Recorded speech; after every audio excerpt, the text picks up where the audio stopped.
परमात्मा के सही स्वरूप का व्याख्यान कर रहे हैं। चिदपिंड ज्ञान घन आत्म द्रव्य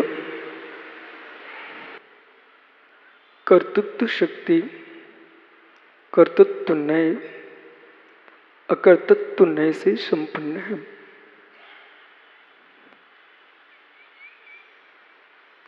विचारडी बिंदु अनंत है। करुणा दया की दृष्टि पर उपकार के परिणाम ये करुण हृदय का जो सापेक्षत्व भाव है। पर करुणा के कर्ता आप हो सकते हो, पर जिस पर तुम करुणा कर रहे हो उसको सुख तुम दे पाओ, इसके तुम कर्ता नहीं हो सकते हो। जिस पर मैं करुणा कर रहा हूं, मेरी करुणा कारुण्य पर तभी कार्य करेगी तो कारुण्य का भी उतना पुण्य चाहिए। कारुण्य का पुण्य नहीं है तो मेरे द्वारा की गई करुणा से उसका अहित भी हो सकता है।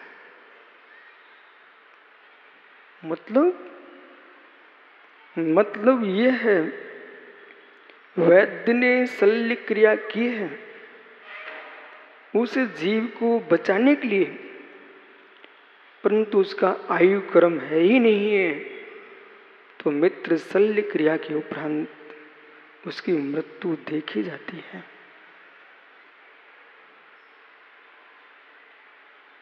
इसलिए दो कर्म एक साथ हैं। लाभांतर क्रम का क्षोभसम, भोगांतराय क्रम का क्षोभसम।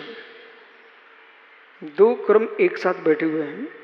लाभांतराय क्रम का क्षोभसम, भोगांतराय क्रम का क्षोभसम और दानांतराय क्रम का क्षोभसम। ये तीन कर्मों पर कुछ क्षण के लिए दृष्टिपात करो। लाभांतर क्रम का क्षोभसम, भोगांतराय क्रम का क्षोभसम और दानांतराय क्रम का क्षोभसम। ये तीनों बराबर होंगे तब कहीं तुम भोग पाओगे। मतलब जैसे कि मुनिदास आहारचर्या को गए, श्रावक का ये लाभांतराय क्रम का क्षोभसम था कि उसको पात्र मिले। पात्र का लाभांतराय क्रम का क्षोभसम था उसको दाता मिले, देने वाला मिला। परंतु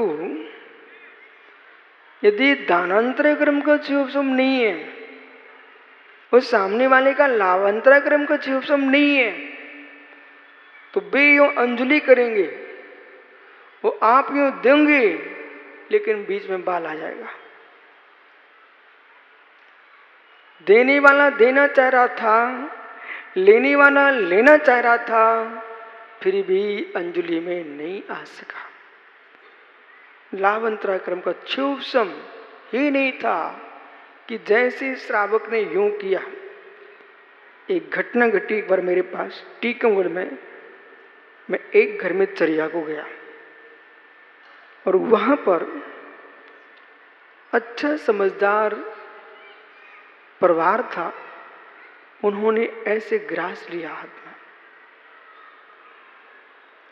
ग्रास हाथ में लिया और हाथ में ग्रास लेकर के अब मैं देख रहा हूं ये क्या करने वाले हैं, और उनको नहीं दिख रहा है ग्रास हाथ में है और बाल उसके नीचे है। और मैं ये देख रहा था कि आज देखो क्या होगा। मुझे दिख रहा है, तब भी मैं देख रहा था कि इतने लोग बैठे हैं, किसी को दिखता कि नहीं दिखता। और अंजलि में ग्रास आ नहीं पाया, वो बाल पहले से ही टकरा गया। मैं बैठ गया। बोले महाराज जी महाराज जी महाराज जी। बाद में मैंने कहा भाई मैं आज देख रहा था कर्म क्या करता है। भोगांतराय नहीं, यहां तो लाभांतराय ही खड़ा था, चोसम ही नहीं था कि अंजलि में नहीं आ सका, उसके पहले बाल आ गया। अब आइए भोगांतराय पर। अंजलि में आ गया द्रव्य, लाभांतराय क्रम का चोपसम था, अंजलि में द्रव्य आया, आपने देख लिया, प्रसन्न हो गए, अच्छा भोजन मिला है आज मेरी अंजलि में, और जैसे यूं किया उसमें कोई बाल आ गया। लाभांतराय क्रम का चोपसम तो था कि तुमको मिला है, लेकिन भोगांतराय क्रम का चोपसम नहीं था, तुम भोग नहीं कर सके। बराबर। ये तीन कर्मों को देखना है। किसी जीव के लाभांतराय क्रम का चोपसम है, उसको भरपूर द्रव्य मिला हुआ है, लेकिन वैद्य ने कहा है मात्र मूंग की दाल का पानी पीना है, आपको जीना है। तो लाभांतराय क्रम के चोपसम से द्रव्य सामने रखा है, लेकिन भोगांतराय क्रम का चोपसम नहीं है, बिल्कुल भोग नहीं पा रहा है।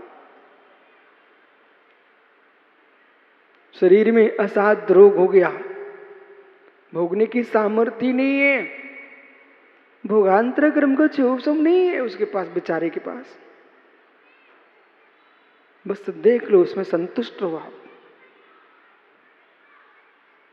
इसी प्रकार से भैया करुणा आपके भीतर है,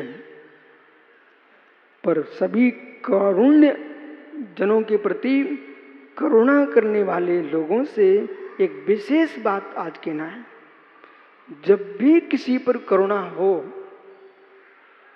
जिस पर तुम करुणा कर रहे हो पंकज, उस व्यक्ति के चोपसम को देखना। हर व्यक्ति का पुण्य आपको दिखता है, उसका चोपसम देखना। और मित्र, जिसका एक कटोरी आटे का पुण्य है, तुम्हारे घर में बहुत द्रव्य है, उसे बहुत द्रव्य मत देना, एक कटोरी आटा ही देना। पूरा विषय समझना, अन्यथा आप कहोगे महाराज जी क्या सिखा रहे हैं। जिस दिन ये कर्तव्य तो नहीं समझ में आएगा, तो आपको समझ में आएगा कि क्या सिखा रहे हैं। पुनः कहता हूं, मां आपके घर में एक बाल्टी दूध है, बराबर शुद्ध निपनिया, परंतु आपका 5 वर्ष का बालक है, उसे कितना दूध पिलाएंगे आप? पूरी बाल्टी पिलाओगे? पूरी बाल्टी पिलाओगे? मां विश्वास रखना, तुम अपने बच्चे को नहीं बचा पाओगे। दूध के भी गट्टे पड़ते हैं पेट में, मुश्किल हो जाता है। जिसके अंदर अनुपम भैया, अनूप भैया, ये मत देखो कि सामग्री कितनी है, मित्र ये देखो तुम्हारी पचाने की योग्यता कितनी है। जो सामग्री देख के खाता है, वो सामग्री बिगाड़ता है, स्वास्थ्य बिगाड़ता है, धन बिगाड़ता है और भूमि बिगाड़ता है। सामग्री देख के नहीं खाना चाहिए, अपना चोपसम योग्यता, वीर अंतराय क्रम का चोपसम, पाचन शक्ति को देख के भोजन करना चाहिए। बराबर। ये मत देखो आज ही तो मिला है, कल मिला कि नहीं मिला। अधिक खाने से बल नहीं मिलता, योग्य खाने से बल मिलता है। विषय पकड़ना। माँ, एक बाल्टी दूध तुम्हारे घर में है, वो 5 वर्ष का बालक है, उसको पूरी बाल्टी दूध पिलाओगे कि उसके योग्य पिलाओगे? पूरी बाल्टी तो है। समझदार माँ होगी तो कभी पूरी बाल्टी दूध उसके मुख में नहीं डालेगी।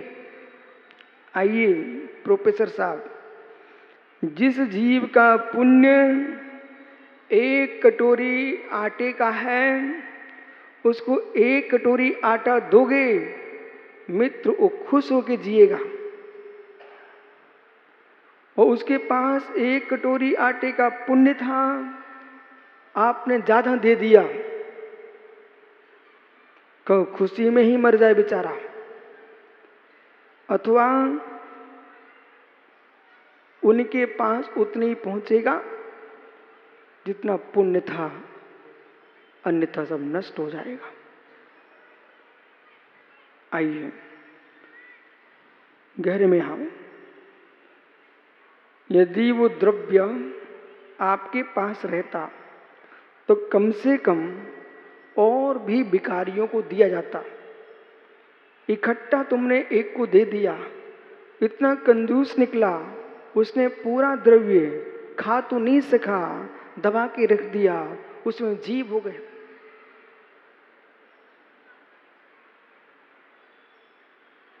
उसमें जीव हो गए।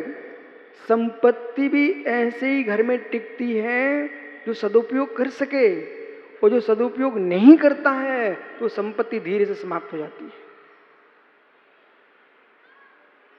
और आप ऐसा कहेंगे, महाराज श्री आप क्या सिखा रहे हो मुझे? मैं आपको सत्य सिखा रहा हूं। जिसके अंदर जितनी योग्यता हो उसको उतना द्रव्य देना। आपके पास रहेगा तो दूसरे काम में भी आएगा।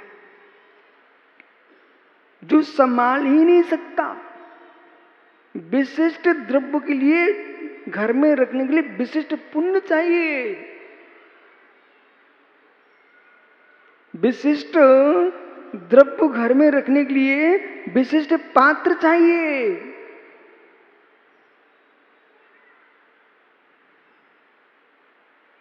पात्र नहीं है तो विशिष्ट द्रव्य तुम नहीं रख सकते अपने पास। इसलिए जो गरीब हैं उनका सहयोग करना, पर मित्र सर्वस्व करके सहयोग नहीं करना, उनकी योग्यता देख के सहयोग करना।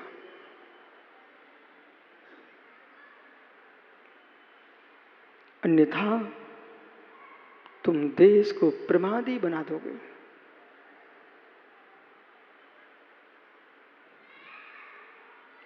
जिन क्षेत्रों में गरीबों को चावल दिए जा रहे हैं राशन कार्ड पर, वे खरीद करके बेच रहे हैं और दारू पी लेते हैं।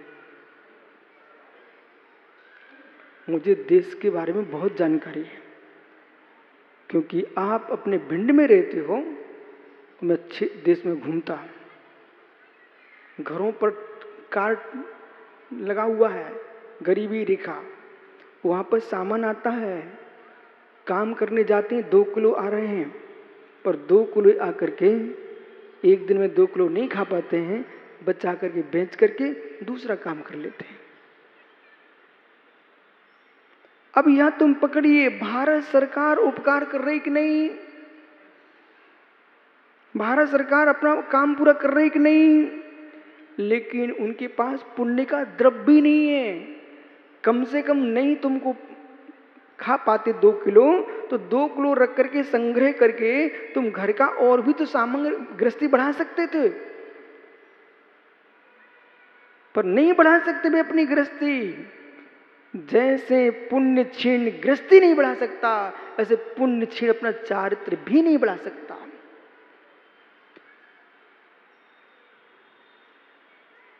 नहीं बढ़ा सकता।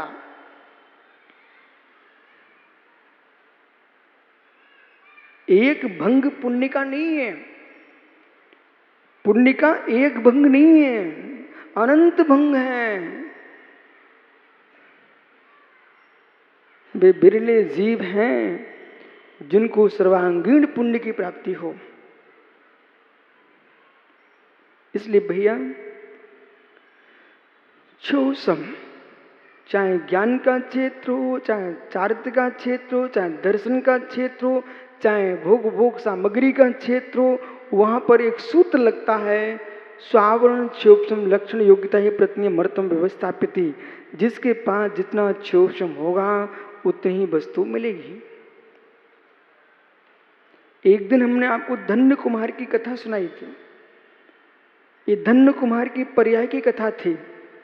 धन्य कुमार के जीव के पूर्व की पर्याय की कथा सुनिए आप क्षण मात्र को। भदौरिया जी, कभी कभी वृद्धि होती है तो संतान भी ऐसे जन्म लेती है, उसके जन्म लेते घर में माला माल हो जाता है। तीर्थंकर महावीर स्वामी जब जन्मे, उनका नाम वर्धमान जो रखा गया है, भले राजा सिद्धार्थ सम्राट थे, फिर भी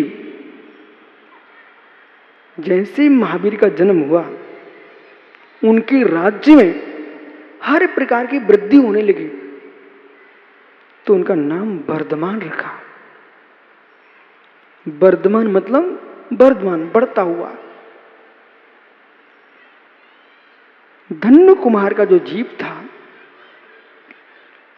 उनके पिता जो थे कोटि कोटि दीनारों के स्वामी थे, मणि मोतियों के स्वामी थे। प्राचीन काल की एक परंपरा थी, जितना कोटि मुद्राओं का स्वामी होगा उतनी ध्वजाएं अपने मकान पर लगाते थे, कि इतनी कोटि धन का स्वामी है, उतनी ध्वजाएं होती थी। धन हानि हुई तो ध्वजा हट जाती थी।